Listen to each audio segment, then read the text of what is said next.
A pregação tem que ser centrada na Bíblia e na realidade que nós vivemos no mundo hoje. Hoje, quando eu peguei o Correio Brasiliense, eu fiquei pasmado com a nação que nós temos. E, ao mesmo tempo, como a problemática da nação nos desafia. Não sei quantos leram o principal assunto hoje do jornal brasileiro, Correio Brasiliense, mas ele traz um artigo inquietante, porque mostra a profundidade da ruína na qual o Brasil está. O Brasil perde por ano R$1 trilhão. Você sabe quanto é 1 trilhão? 1 trilhão de reais que desce pelo esgoto da má administração, da malversação de verbas com coisas improcedentes, com roubo. 1 trilhão de reais. Uma nação que perde desse tanto e o seu governo não tenta parar isso, fica fazendo politicagem para ser reeleito, ou fica movimentando conchavos para o mal não ser corrigido, é uma nação que está em grande perigo. É uma nação que está vivendo na desesperança. Já pensaram? 1 trilhão de reais é o PIB da Argentina, sabiam disso? Isso é muito sério. Significa que a nação está exigindo uma retomada de posição. Será que mudar os políticos vai funcionar? Temos que mudar os políticos para funcionar. Temos que ter políticos que tenham temor de Deus. Isso é sério. Como vamos fazer isso? Onde a igreja está que ela não se comove e não se mexe com isso? Se o Brasil precisa de conserto, esse conserto não vem de nada mais além de algo que mude o coração do brasileiro. Os brasileiros, na sua liderança, precisam ser mudados radicalmente. Precisam de ter uma perspectiva diferente de como mexer com riquezas. Um país rico deste, chamado celeiro do mundo, mas, irmãos, eu fiquei bobo quando eu vi que 700 milhões vão pelo ralo em termos de alimento que perdemos. O que perdemos por não vender, o que perdemos por colher mal, perdemos por transporte, por falta de transporte, estamos só perdendo. Essa nação precisa de consertar. Mas aí eu comecei a pensar, onde a nação vai começar a ser consertada? Sabem, irmãos, em Israel sempre houve uma preocupação espiritual muito séria e profunda com a situação do povo em relação a Deus. O Israel antigo nós vamos ver que ele funcionava como um povo agrícola e pastoril. Tinha algumas extrações, mas não eram tantas. Hoje tem mais. Hoje o Mar Morto se tornou um centro de pesquisa, porque ele é um centro um lugar do qual Israel está extraindo riquezas. Mas não era assim no passado. Então, a nação teria que ter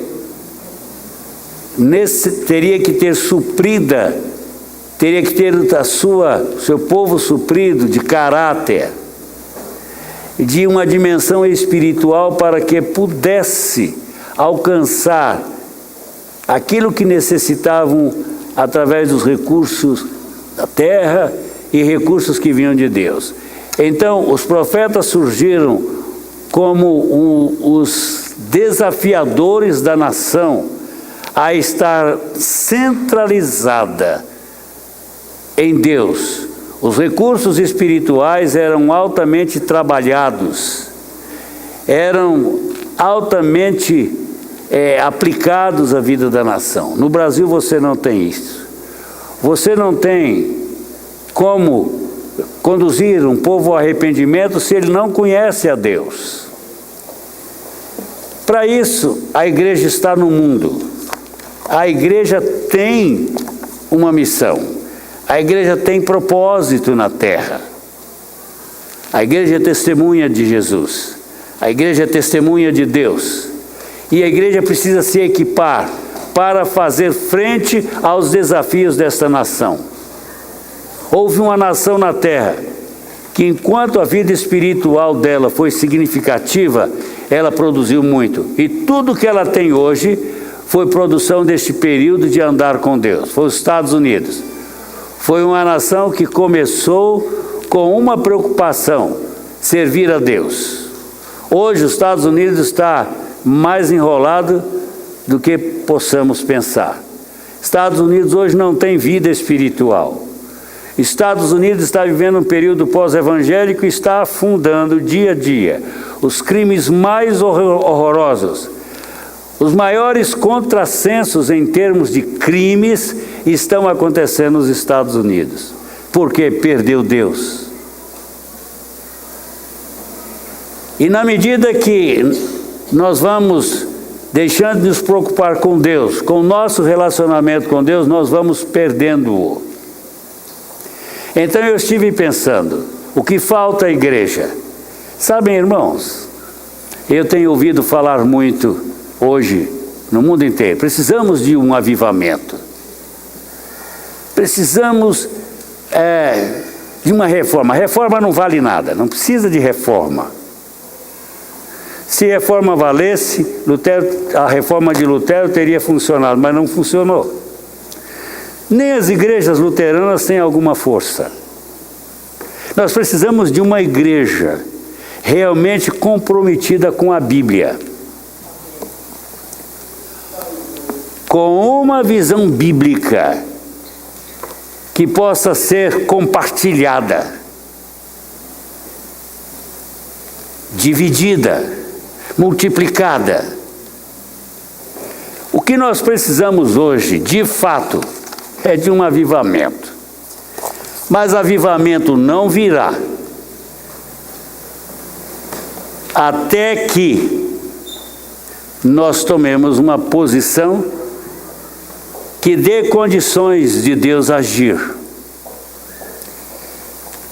Nós vamos ler 3 textos nesta noite. Salmo 34, 18.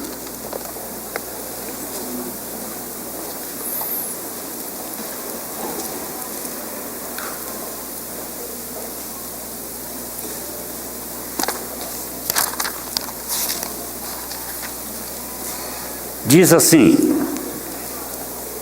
perto está o Senhor dos que têm o coração quebrantado e salva os de espírito oprimido. Ou há uma tradução que diz humilde. Perto está o Senhor dos que têm o coração quebrantado e salva os de espírito oprimido ou humildes. Agora, 51:17. Diz assim: sacrifícios agradáveis a Deus são o espírito quebrantado, o coração compungido e contrito, não o desprezarás, ó Deus. Agora, Isaías 61. Nós vamos ler de 1 a 3, diz assim: o Espírito do Senhor Deus está sobre mim, porque o Senhor me ungiu para pregar boas novas aos quebrantados, enviou-me a curar os quebrantados de coração, a proclamar libertação aos cativos e a pôr em liberdade os algemados, a apregoar o ano aceitável do Senhor e o dia da vingança do nosso Deus, a consolar todos que choram, e pôr sobre os que em Sião estão de luto uma coroa em vez de cinzas, óleo de alegria em vez de pranto, veste de louvor em vez de espírito angustiado, a fim de que se chamem carvalhos de justiça, plantados pelo Senhor para a sua glória. O verso 3 descreve um povo que está feliz, porque está dentro de um propósito e tem alcançado um propósito definido. Estas palavras, Jesus as tomou, as leu como atribuídas a si próprio. Tem a ver com a unção messiânica. Agora, queridos, vocês já sabem sobre o que eu vou falar. Estamos sonhando com avivamento. Por quê? Porque nós sabemos que um avivamento que venha dos céus e que esteja centrado na Bíblia e venha um povo que está voltado para a Bíblia, é o avivamento que vai trazer uma revolução no mundo. Vocês sabiam que o avivamento de Wesley livrou a Inglaterra da Guerra Civil, porque trouxe um grande arrependimento que abarcou a nação inteira. E é exatamente disso que nós estamos precisando, de um novo momento com Deus. A igreja precisa disso. A igreja precisa experimentar um mover extraordinário de Deus nela. O mover extraordinário das três pessoas da Trindade nela. Porque vocês sabem que as três pessoas da Trindade sempre trabalham juntas. Sempre que há um mover na história, um mover que vem dos céus, as três pessoas trabalham.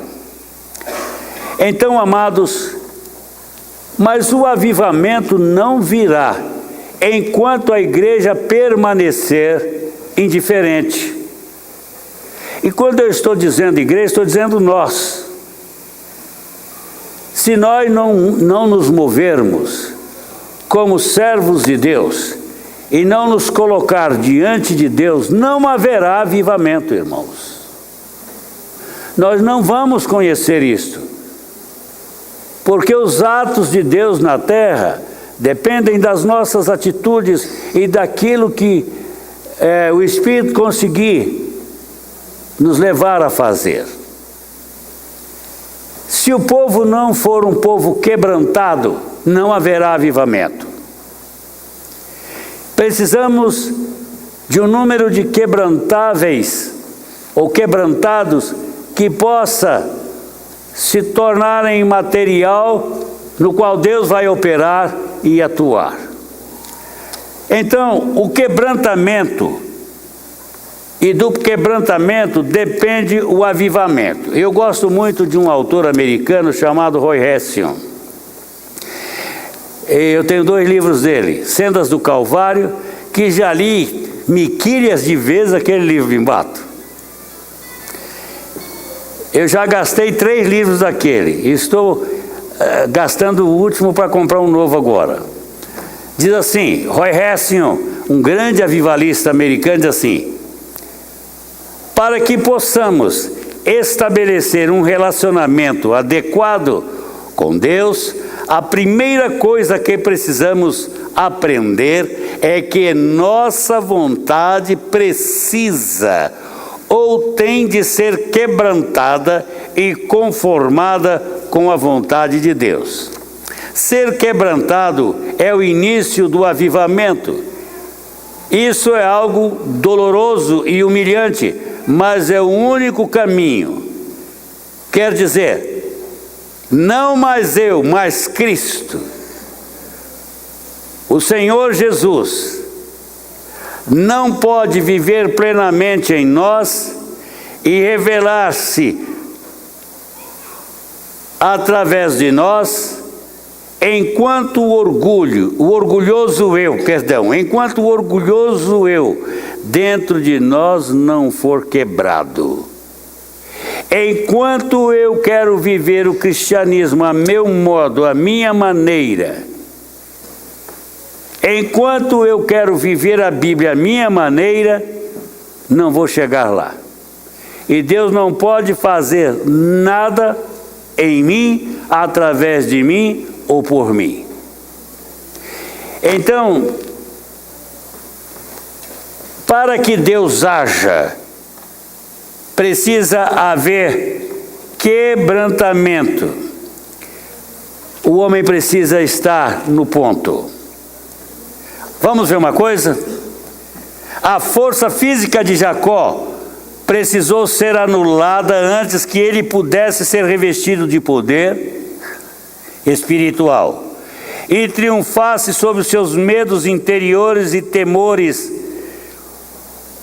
ao se confrontar com Esaú, seu irmão. Jacó, quando atravessou o Jordão, depois que ele atravessou o Jordão, ele ficou muito preocupado. Depois que ele atravessou o Jaboque, ele estava preocupado com a reação de Esaú, porque Esaú tinha se tornado muito poderoso. E Esaú gostava de uma guerrinha que só vendo. Esaú brincava de guerra. E Jacó ficou muito preocupado, porque ele teria um encontro com Esaú depois que ele roubou a sua primogenitura, a primogenitura de Esaú. Era a primeira vez que ele ia encontrar com ele. E ele estava muito preocupado com o que ele poderia fazer, que Esaú poderia fazer com ele. E ele estava cheio de medos. Mas ele estava indo pensando na sua força. Mas no Jaboque, no Val de Jaboque, ele teve o que nós chamamos um encontro em Peniel, né? E ali Jacó lutou com um anjo. Lutou uma noite. Jacó era teimoso. Jacó não se rendia. Jacó, ele usava os seus recursos para tudo. Ele tramava, ele enganava. E ele estava pensando que com o seu jeitinho ele ia dobrar Esaú. Mas Deus sabia que não. Jacó é que deveria mudar, ser mudado. E ele lutou.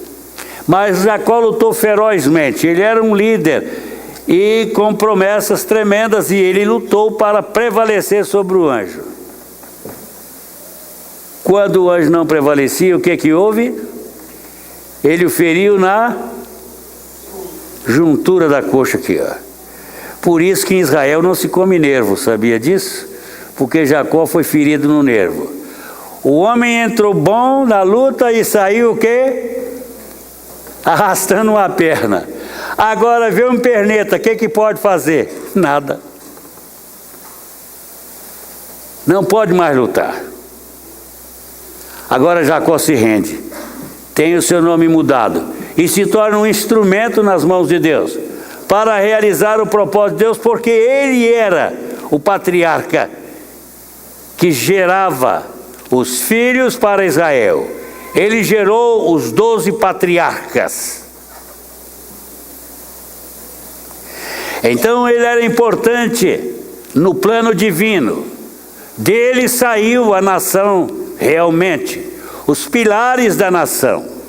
As 12 tribos de Israel saíram dele. Seu nome foi mudado para Israel, príncipe que luta com Deus. Isso é tremendo. Aí, bem, Jacó precisou ser ferido. E Gideão e os seus 300 foram lutar contra os medianitas. Eles tocaram as buzinas em derredor do acampamento dos medianitas. Mas havia uma coisa: a vitória só foi confirmada quando os 300 pegaram os potes que tinham na mão com as tochas dentro e quebraram.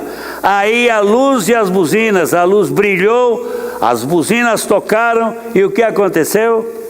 O inimigo fugiu. Mas para isso precisou de ser quebrado os vasos. Para que Deus possa usar um vaso, ele precisa estar disposto a ser quebrado, a ser tratado. A multidão só foi alimentada quando os 5 pães e os 2 peixinhos foram partidos, abençoados e distribuídos com a multidão. Mateus 14, 19. Uma multidão foi alimentada quando alguém se dá, ou dá o alimento que tem. Sempre que alguém se dispõe a deixar-se usar, Deus vai operar. Para que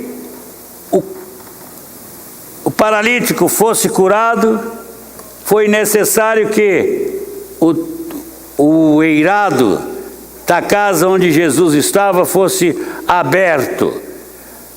O eirado precisou ser aberto para que o paralítico fosse descido por ali e colocado na presença de Jesus. E só estaremos na presença de Jesus quando nós quebrarmos o nosso orgulhoso eu. Aí nós vamos desfrutar de plenitude. Mas lá na casa de Simão o leproso, o que houve lá em Betânia? Jesus estava à mesa com o leproso e veio a mulher e quebrou o vaso de alabastro com unguento de nardo puro. O Senhor foi ungido, preparado para a sua morte, e toda a casa encheu-se de perfume. João 12, 5 e Marcos 14, 3. Para que aconteça algo, é preciso que nós tenhamos disposição de quebrar o vaso, de quebrar a nossa vida. E o Salvador foi crucificado, multidões foram rendidas quando ele foi pregado, se dispôs a deixar-se pregar naquela cruz. O corpo de Jesus foi perfurado pelos espinhos, pelos cravos, pela lança. A redenção foi derramada como um rio de cristal que purifica o pecador e lhe concede vida. Mas Jesus precisou morrer. Se o grão de trigo caindo na terra não morrer, fica só. Nós precisamos morrer. Há dentro de nós algo gerado pelo pecado que se alimenta do orgulho, de posição social, de vontade de ser, de ter, de mandar, de administrar, de ter nome, de ter riquezas. É alimentado pelo ego que nós recebemos quando pecamos e nos distanciamos de Deus. Somente quando estivermos totalmente diante do altar, é que podemos começar a ver o mover de Deus na história outra vez. E, meus amados, todo o processo começa com quebrantamento. No quebrantamento, nós conhecemos conversão. Nos quebrantamos diante de Deus. Aceitamos o plano de Deus para a nossa vida. E damos lugar à ação de Cristo através do seu Espírito em nós. E precisamos aprender a viver em Cristo. Precisamos aprender a vida crucificada. E cruz não é uma coisa de que nos gostamos, porque a cruz tem o poder de tratar conosco. Ela nos quebranta. Ela reduz o nosso orgulho, os nossos desejos pessoais, pecaminosos. A cruz trabalha nesta área. E só vamos para a cruz quando estivermos dispostos a morrer. Precisamos ser crucificados. E aí Paulo diz, o orgulhoso Paulo de Tarso, formados em todas as letras do seu tempo, teve os melhores mestres, era fariseu de fariseu, era um dos principais, era aquele que tinha direito de morte no Sinédrio. Foi aquele que viajou para Damasco para perseguir e forçar os cristãos a rejeitar o seu Cristo. Senão, ele tinha poder de morte. O orgulhoso Saulo é reduzido a nada na estrada de Damasco. Mas por quê? Porque ele decidiu se render. Ali naquela estrada suja, quando caiu do seu cavalo e Jesus falou para ele, ele disse, Senhor, que queres que eu faça? E aí, quando Cristo vem para a vida dele, ele confronta todos os inimigos e se torna o fundador, o organizador da igreja em todo o mundo conhecido de então. Ele estruturou a igreja porque deixou-se morrer.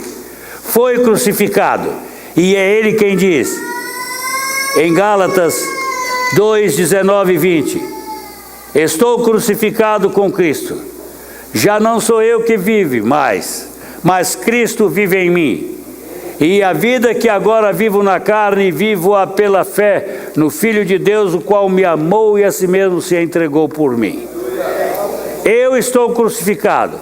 Cristo é que vive em mim. E a minha vida só tem sentido com Cristo. E ele chega a dizer, e eu considero todas as coisas como esterco. Tudo. O ser judeu, o ser fariseu, o ser um judeu de judeu, ser da tribo de Benjamim, da tribo que deu o primeiro rei, de ser o que sou. Considero tudo isso esterco, cocô de vaca. É isso, sou isso, esterco. Escúbolo, a palavra grega, que significa esterco. Eu não passo de esterco. Meu nariz arrebitado de fariseu foi quebrado. O meu orgulho de judeu acabou. Eu já não me sinto dono de Deus. Eu sou de Deus. Sirva ao Deus vivo. Vivo para servi-lo. Não sou eu que vive mais. Então, Paulo se converteu. É na conversão que Deus começa a tratar conosco. Precisamos de abrir a nossa vida para Cristo. E daí para frente, a vida tem que estar, desde a nossa conversão em diante, a nossa vida deve estar absolutamente colocada no altar.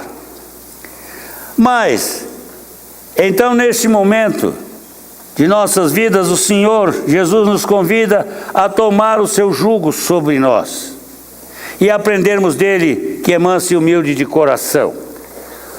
O elemento chave do verdadeiro avivamento, do verdadeiro quebrantamento, os elementos chaves são dois, principais, para não alongar a mensagem. É arrependimento e conversão.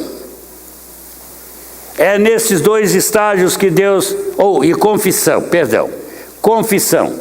É na confissão e no arrependimento que nós encontramos o caminho, ou temos o caminho aberto para que o Espírito Santo possa trabalhar em nós.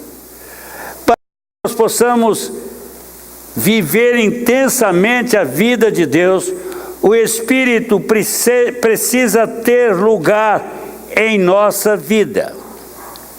É interessante, irmãos, que a confissão marca um novo tempo de relacionamento com Deus. Davi experimentou isso.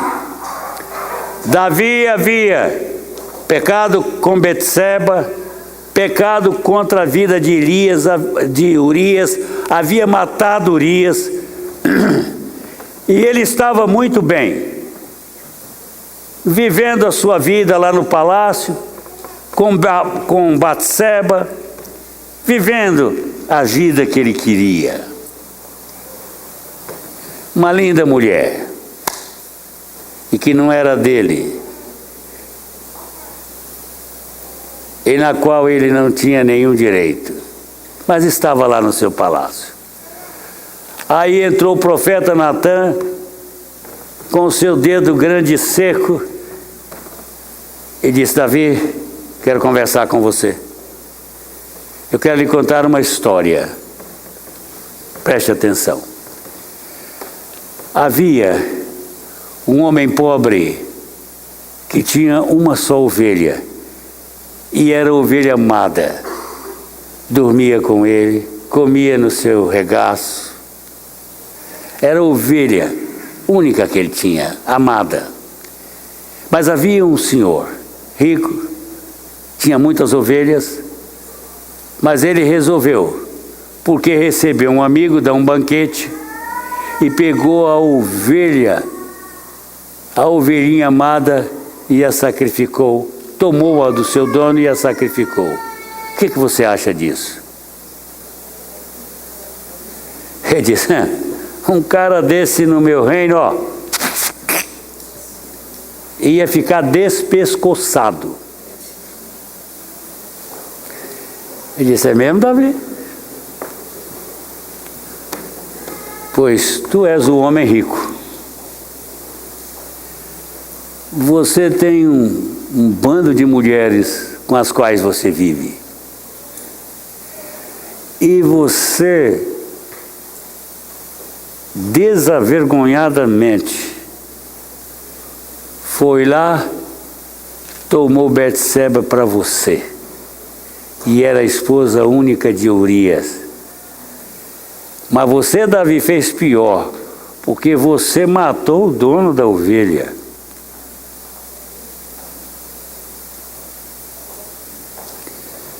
O que Davi fez? Ele confessou mesmo o seu pecado. Ele disse: Senhor, eu pequei. Mas ele não fez como um líder espiritual que eu conheci: eu pequei, mas pequei gostoso. Não. Ele disse: eu pequei mesmo, Senhor. Eu quebrei todas as regras morais e espirituais. Eu quebrei a tua lei absolutamente. Eu sou um miserável pecador. Senhor, também eu nasci em pecado, e eu alimentei o pecado no meu coração. Tem misericórdia de mim. E Davi se arrependeu, fez uma confissão tão profunda, tão real, nomeou o pecado. Ele se arrependeu, confessou e arrependeu tão profundamente que Deus disse para o Natã: vai lá, diga para o Davi que ele não morrerá. Mas diga para ele também que a espada nunca mais afastará da casa dele, e que o que ele fez às ocultas será feito em público com as mulheres dele. Certo? E ele não teve que esperar muito. O mal não veio de longe. O mal brotou de uma família, da família do rei. Veio do coração de Absalão, seu filho amado, seu filho mais bonito, o Mister Israel.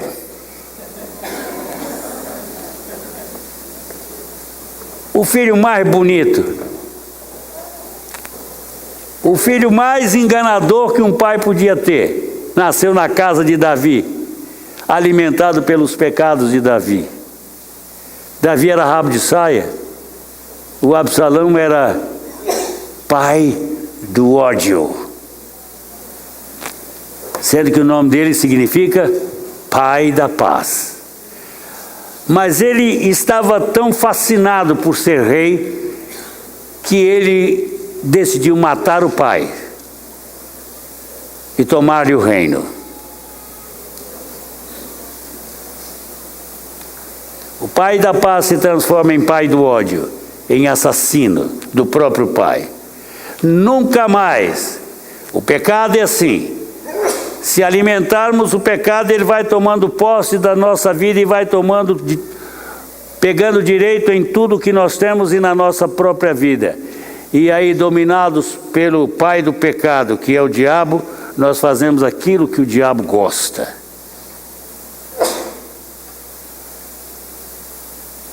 Então, queridos, agora Davi se arrepende. E ele começa um novo tempo de vida com Deus.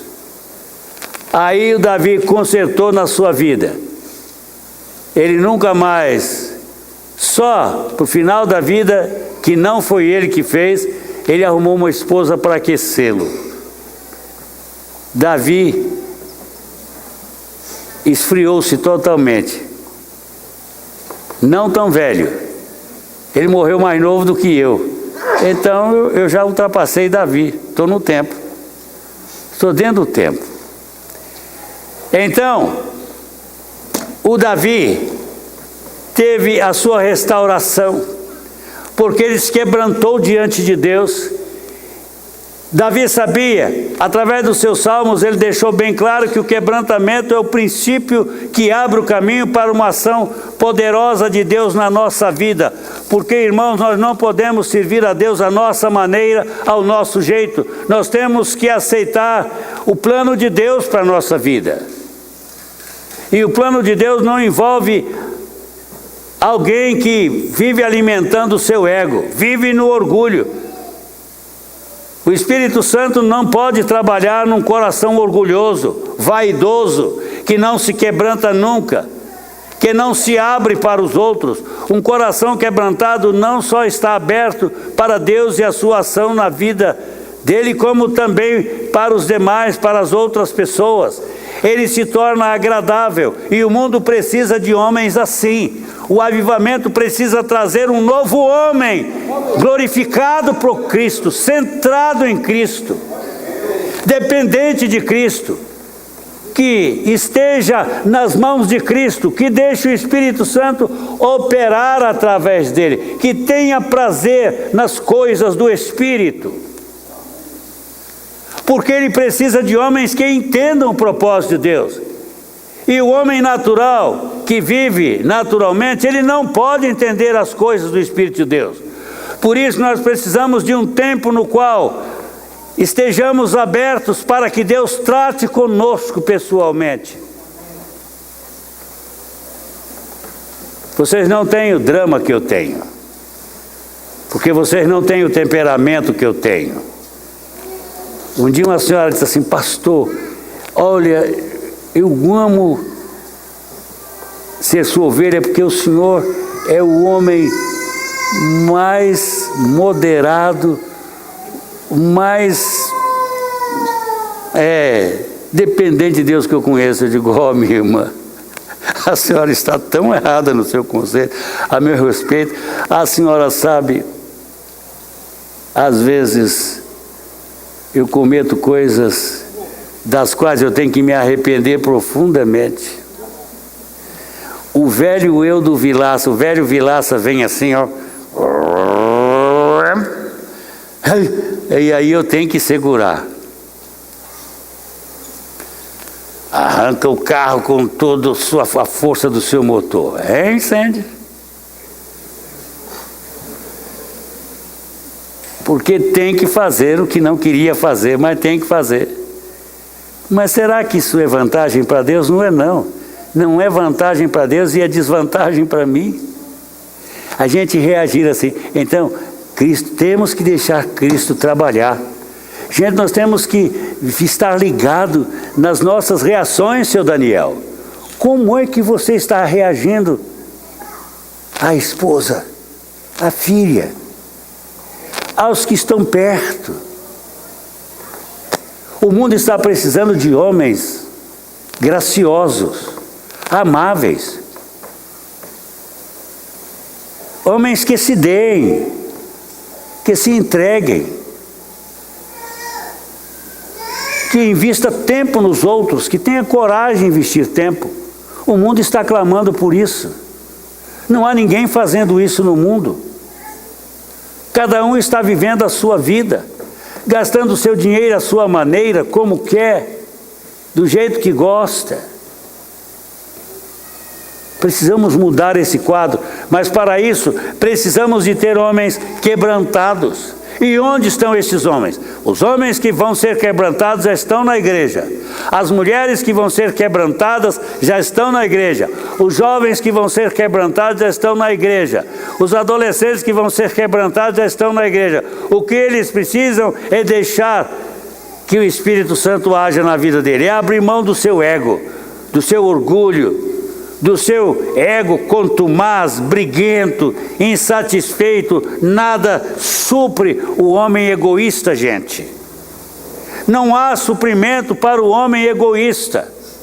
Se o homem rico é egoísta, nem toda a riqueza do mundo vai satisfazê-lo. Se ele conquistar toda a riqueza do mundo, ele muda de planeta para explorar o outro planeta. É assim. Perguntaram para um homem muito rico: quanto é o bastante? Ele disse: mais um pouquinho. Sempre mais um pouquinho. Não nos cansamos de riquezas, não. Não precisa. Eu tinha uma senhora na igreja e ela disse: ah, pastor, eu tenho um sonho de ser uma dizimista fiel. Eu digo: qual é o seu problema? É porque eu não ganho dinheiro. Eu digo: e você está pensando que se você ganhar dinheiro, você vai ser uma dizimista fiel. Se você não é no pouquinho que você tem fiel, você não será no muito que você tem, não. Porque é ruim, na medida que você vai ficando rico, a quantia vai aumentando, você diz: puxa vida, mas eu estou dando muito. Eu acho que eu vou parar agora, eu vou ficar dando isso que eu dou só, porque já é bastante. Ninguém na igreja dá tanto quanto eu dou. Mas quem sabe Deus chamou você para investir muito. Por isso está te dando riquezas. Pense nisso. Mas os coração egoístas não pensam nisso. O homem não se satisfaz com riquezas. Eu fui criado, eu me converti na aldeia do M e me transferi 3 meses depois para Mantena, onde fui batizado. Então, eu era membro de uma igreja na zona contestada, mas a maioria que morava lá era de mineiro, e havia um velhinho na igreja. Todo mundo dizia que ele era muito consagrado, mas interessante, a coisa que sempre me despertava na hora da contribuição era o modo daquele homem fazer as coisas, Bimbato. Você sabe que o mineirão, bom mineirão, ele coleciona dinheiro do maior para o menor. Certo? As notas maiores fazem a capa do dinheiro. E a menor nota está no fim. E ele tirava, ele enrolava o dinheiro dele. Andava num bolo de dinheiro assim, ele era um fazendeiro. E então, na hora do dízimo, eu ficava reparando, eu sempre sentava perto dele só para ver. Ele metia a mão no bolso, tirava o seu bolo de nota. E ele tirava uma borrachinha, ia abrir o bolo de nota e ia contando, Bimbato, tá? Ia passando o dinheiro.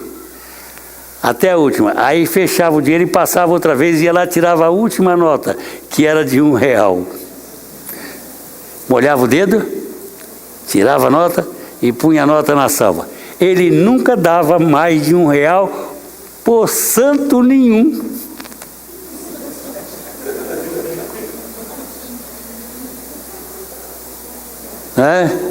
O maior tirador de oferta que eu conheço no mundo se chama Gerson. Nem o Gerson tiraria mais de R$1 dele. Nota de R$10 ele nunca daria. Amor ao dinheiro. As notas ficavam velhas na mão dele, tanto ele manusear. Fazendeiro vivendo na miséria, crente vivendo na miséria. Vocês já pensaram? Precisava ser quebrantado. Então, o quebrantamento gera uma situação propícia para que Deus trabalhe em nós. Nós temos muitos exemplos de quebrantamento na Bíblia. Mas é interessante, irmãos, a atitude de Paulo. Paulo era um camarada tremendo. Paulo foi levado a juízo no Sinédrio. E o sumo sacerdote, o dirigente do Sinédrio, foi arguir Paulo. E houve um momento que a palavra foi dada a Paulo, e Paulo, tomando a palavra, disse: homens e irmãos, até o dia de hoje tenho andado diante de Deus com toda boa consciência. Mas o sumo sacerdote, ao ouvir a palavra dele, mandou alguém que estava perto dele dar um tapa na boca de Paulo. Esbofeteia esse homem na boca que ele está dizendo besteira. Aí Paulo pega, retruca e se dirige. Ele não sabia que ele era o sumo sacerdote. Então Paulo disse ao sumo sacerdote: Deus te ferirá, parede branqueada ou caiada. Tu estás aqui assentado para julgar-me conforme a lei, e contra a lei me manda ferir. E aí houve um alvoroço. Puxa, como é que esse camarada fala assim, injuria o sumo sacerdote de Deus? Pode ser, para ele é o sumo sacerdote? Ele disse: não sabia, irmãos, que ele era o sumo sacerdote, porque está escrito: não dirás mal do príncipe do teu povo. Eu estou arrependido do que eu fiz, porque ele é o sacerdote. Ele se humilhou profundamente diante do sacerdote. É interessante, eu estava lendo e li a história de um professor. Ele foi de manhã para a escola e ele estava muito aborrecido naquela manhã.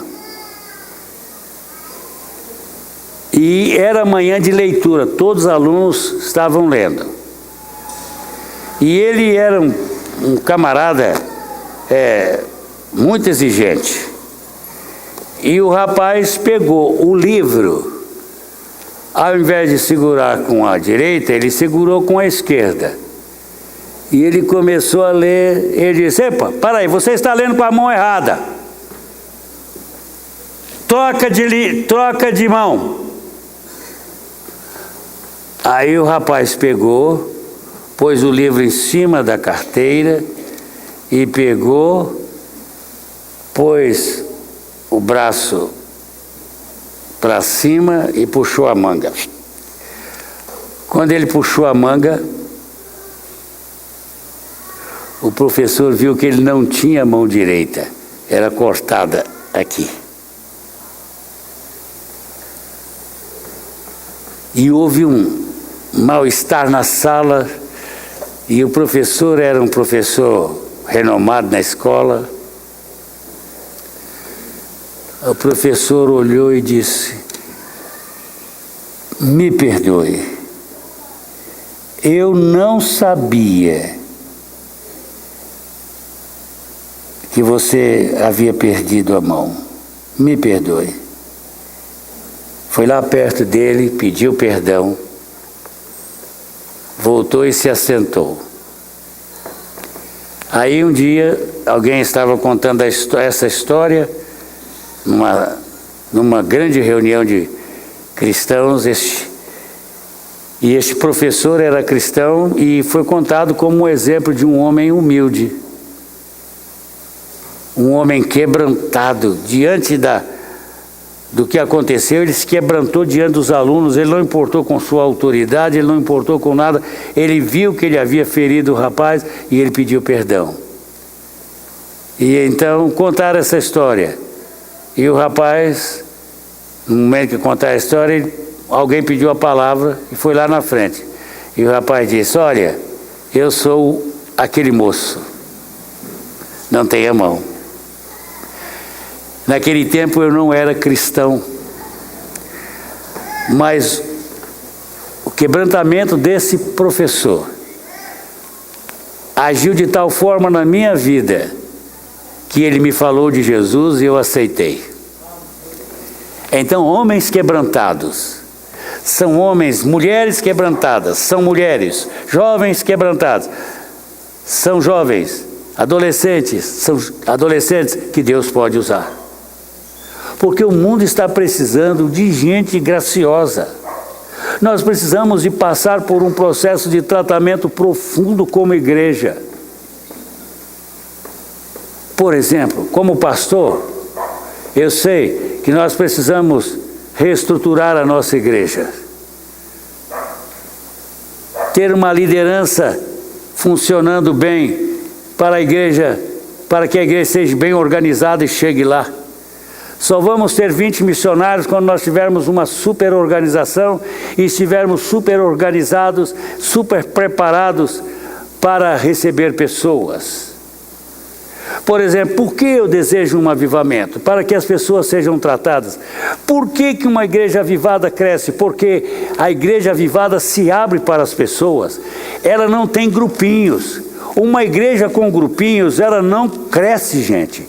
É o grupo de adolescentes que se fecha, é um grupo de jovens que se fecha ali e ninguém entra na rodinha deles, outro que ninguém entra aqui, outro que adultos tem, por exemplo, nós costumamos formar um grupo de liderança que ninguém entra nele, é fechado. Ele come junto, ele bebe junto, ele peca junto, ele fala mal junto, mas junto ninguém entra. A igreja, quando se fecha em grupelhos, ela morre.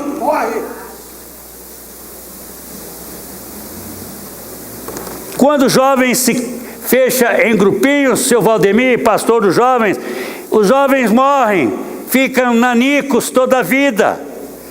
Quando os casais se fecham, ninguém entra na rodinha. É um perigo até. A igreja morre. Porque as pessoas estão vindo para a igreja para ser acolhidas e tratadas. Os jovens estão saindo do mundo porque Satanás os está matando e eles precisam de ser tratados. Mas precisamos de ter uma igreja generosa. Mas como é que nós vamos ter uma igreja generosa, acolhedora, aberta, se nós vivemos para o nosso mundinho?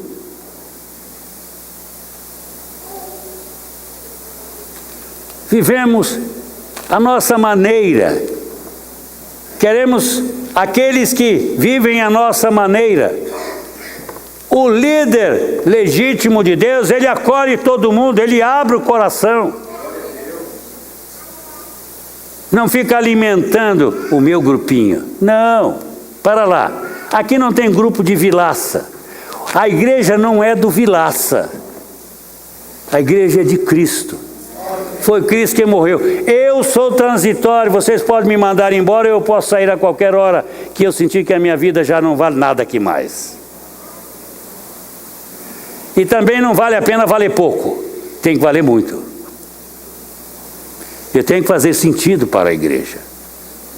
Mas a igreja é do Senhor Jesus. E Jesus quer uma igreja que compartilhe a vida, que compartilhe o que tem e o que de melhor a igreja tem, é evangelho. Então ela tem que ter poder, unção, humildade para compartilhar evangelho. Não se divide evangelho porque as pessoas, sem uma disposição de acolher as pessoas, porque o que as pessoas estão querendo no mundo hoje é acolhimento. Por isso nós precisamos de um avivamento. E aí, meus amados irmãos, o que acontece quando quando nos recusamos a quebrantar e confessar? Olha, o que acontece é o seguinte: a comunhão com Deus é quebrada, Ele continua sendo nosso Pai, mas sem ter comunhão conosco, a comunhão com Ele é interrompida, a comunhão com os demais irmãos também é quebrada, perdemos a alegria da nossa salvação, perdemos o nosso poder espiritual, perdemos a eficácia do nosso testemunho. Se o pecado que nos impede for de natureza pública, envergonhamos, em sexto lugar, o nome de Jesus Cristo, fazemos com que os inimigos do Salvador blasfemem contra Ele. Sétimo, passamos a viver uma mentira. Nossas ações colocam nossa conversão em dúvida, pois falamos, mas não praticamos, perdemos a nossa integridade. Oitavo, fechamos nosso acesso a Deus pela oração. Nono, nossas obras serão consumidas, mesmo que a nossa alma não seja. Décimo, corremos o risco de arruinarmos nossa vida. Muitos crentes, por não atentarem para isso, ficaram inoperantes quanto às atividades do reino. 11º, podemos perder nossa vida física aqui na terra.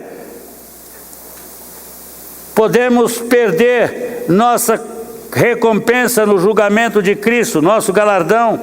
Passamos a viver um terrível sentimento de culpa. Culpa para todos os lados, porque não tratamos da nossa vida a contento. Agora, queridos, então, nesta noite eu quero perguntar: você acha que você precisa ser quebrantado? Você está absolutamente satisfeito com a sua vida? Eu não estou com a minha.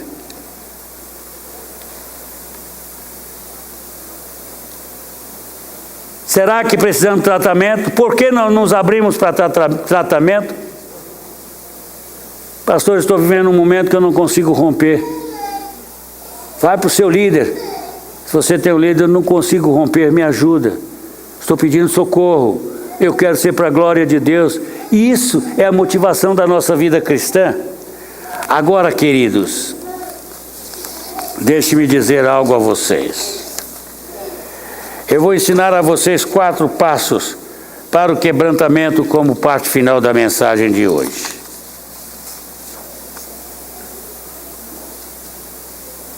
Quatro passos que eu quero que vocês saibam profundamente administrá-los e ministrá-los às suas vidas.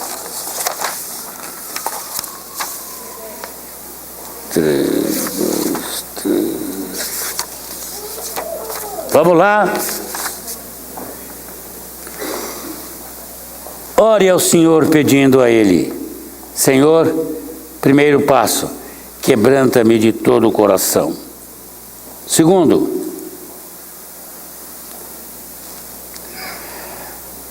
vasculhe o seu passado sob a orientação do Espírito Santo, em busca de ofensas, amarguras, palavras rudes contra os que estão mais próximos de você, e de palavras ditas na carne apressadamente. Terceiro, confesse-as primeiro a Deus, e depois procura todos os que você ofenderam e peça perdão para eles. Quarto, compartilhe experiência humilhante com outros.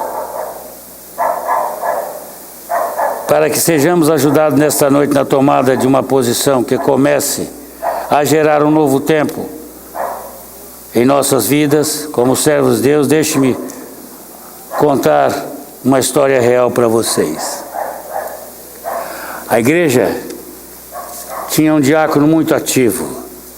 Era um homem aparentemente muito amado por todos, um homem que desfrutava do respeito de todo mundo. Era um homem equilibrado. Todos aplaudiam aquele homem. Uma noite o seu pastor pregou e ele estava sentado lá na frente. O pastor começou a pregar e ele começou a baixar a cabeça. Ele estava sendo afligido ali no seu banco. Quando o pastor disse amém, ele estava chorando. E ele levantou a mão.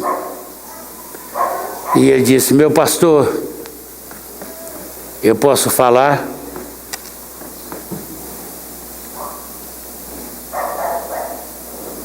O pastor disse: pode falar. Ele disse: Deus me falou profundamente nesta noite.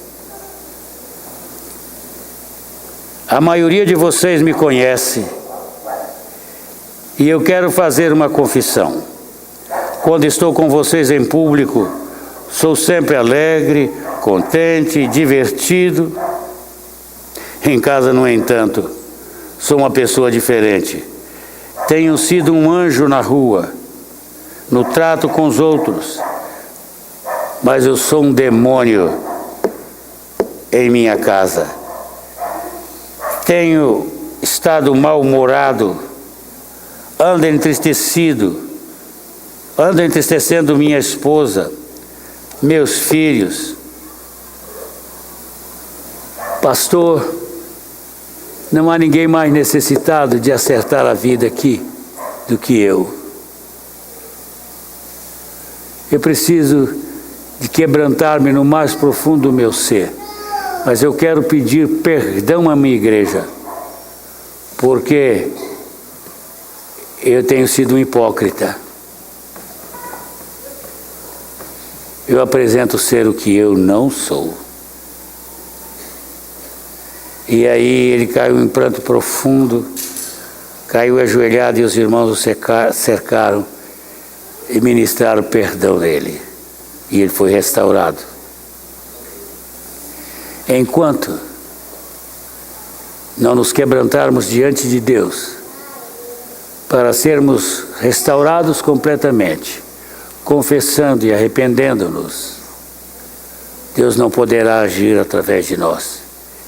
E a igreja continuará sempre arrastando, porque nós somos responsáveis pela igreja.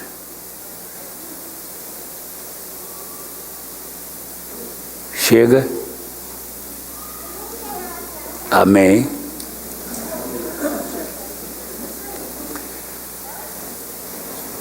Como os israelitas, a pergunta que cabe é essa: que faremos, varões e irmãos, se temos estragado a nossa vida, vivendo a nossa maneira e longe do propósito do Salvador? Que faremos nós?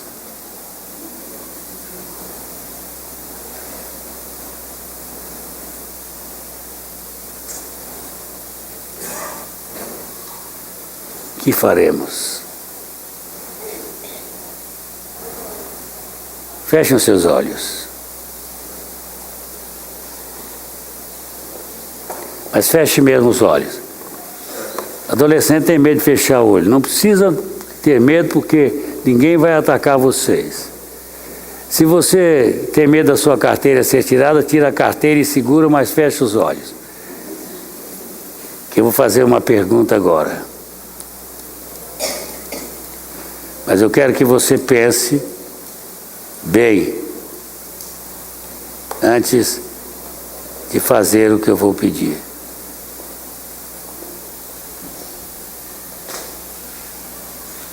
Quantos de vocês, de fato, nesta noite sente que a prosperidade desta igreja depende do seu estilo de vida em Cristo?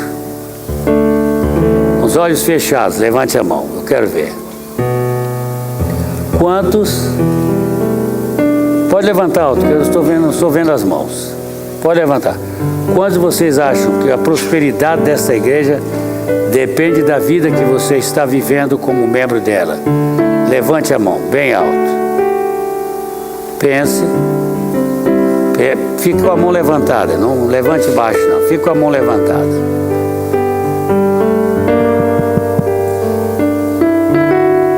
Se essa igreja depender de você, da sua vida agora, ela vai chegar lá ou não?